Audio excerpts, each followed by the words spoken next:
Hello my friends, today we have a second Omega on this channel. This is Seamaster Aqua Terra Golf Edition. I have to admit that I'm personally not interested in golf, which is why I'm happy to tell you that there is absolutely nothing on this watch that would actually tell you that this is Golf Edition. So no signs, no texts, no pictograms, just a specific dial and hands, which is in my opinion the right way to make a special edition. So thumbs up to Omega for doing it that way.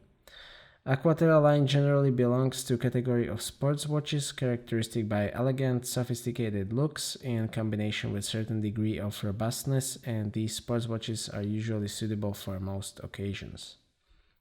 So this Aqua Terra is 41.5mm wide. The case is made of 316L stainless steel. Regarding the finishing, Omega really knows how to make a nice case. There is the signature polished line on the upper part of lugs, which we can find in most of Omega collections, and the sides are brushed. Transition between polished and brushed parts is very fluent, and I have generally no complaints about surface finishing on this watch. Then there is a crown at 3 o'clock with no crown guards.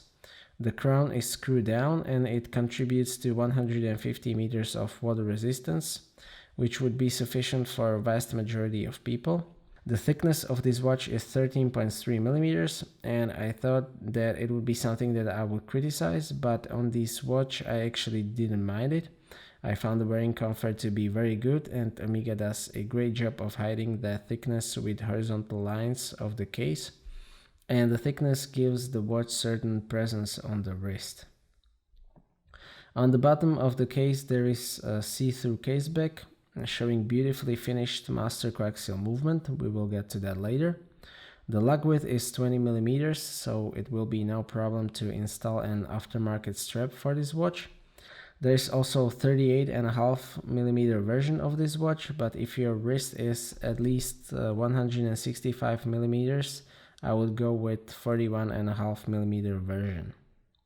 The crystal on this watch is of course sapphire with double anti-reflective coating, which is how I prefer it, even though the coating is much easier to scratch than the sapphire underneath, but it provides a great view of the dial. This dial is specific to Golf Edition. Omega says that it is silver. In my opinion it is white, and it is lacquered but with matte finish and vertical stripes.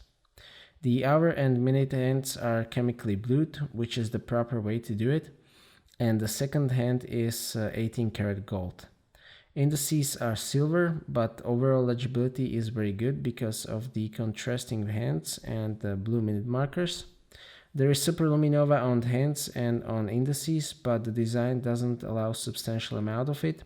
So even though Omega uses very bright and strong luminova, the amount limits both brightness and duration time. 12-hour marker also isn't distinguished from other markers, so that makes it a bit more difficult to tell the time at night. Then we have the date at 3 o'clock. The master coaxial version of Aqua Terra doesn't have the lining around the date window that the previous model did have. I personally didn't mind the lining, but I also don't mind that it is gone. Now the movement, that is definitely one of the main highlights of this watch. This is Omega in-house made Calibre 8500 master coaxial chronometer, which means that it is COSC certified and it is anti-magnetic to more than 15,000 Gauss, which may be useful. It is 3.5 Hz with master coaxial escapement, 60 hours of power reserve thanks to 2 spring barrels. This movement is really beautifully decorated with Geneva waves. We also know Geneva stripes, so these are the Geneva waves. The crown operation on Omega movements, even on the half in-house 2500s, is always superb. That is, according to my experience, one point where they are really ahead of Rolex, although I haven't tested the newest 3235 yet. It is always super smooth and solid with no play. And the big advantage of this movement is that in position 1 you can independently set the hour hand without hacking the second hand, which is very convenient while traveling, and it makes the watch like a half a GMT. It is also how you set the date, but for me it is a very acceptable trade-off. These in-house Omega movements are really very accurate, usually close to 0 seconds a day, so that shouldn't be a problem, but since it is a complicated mechanical device, anything can happen. The bracelet is classic 3-piece design with a polished center part and brushed outer parts. Some people don't like the polished center part because it is easy to scratch. Well, that is a matter of preference, same as the outer anti-reflective coating on the crystal. I don't mind it, I think that it looks better with polishing. The bracelet is held together by screws and pins, but sizing Omega bracelets is usually a pain because they tighten those tiny screws like crazy. People usually damage some of the screws in the process. Clasp on this watch is butterfly style, so we need to close both sides. I'm personally not a fan of butterfly clasp, mainly because they don't allow any micro adjustments, and the only way to get an exact fit is to add or remove half links. There was also a problem with my Seamaster 300M. I fixed that by installing adjustable Omega Seamaster 300 clasp, which is also possible to do on the Aqua Terra. But at the moment I'm not sure if it is plug and play or if it would require modifications, so I have to make research about that. To conclude, I was really surprised how much I like this particular Golf edition. I was always overlooking this version, but in reality it looks much better than in the pictures, and some extra color on the dial is a nice touch as well. So what I like most about this watch? Well, the overall design, the level of finishing and detailing on the case and on the dial, great movement, and the fact that we can see it through the case back. I also like the wearing comfort and the legibility.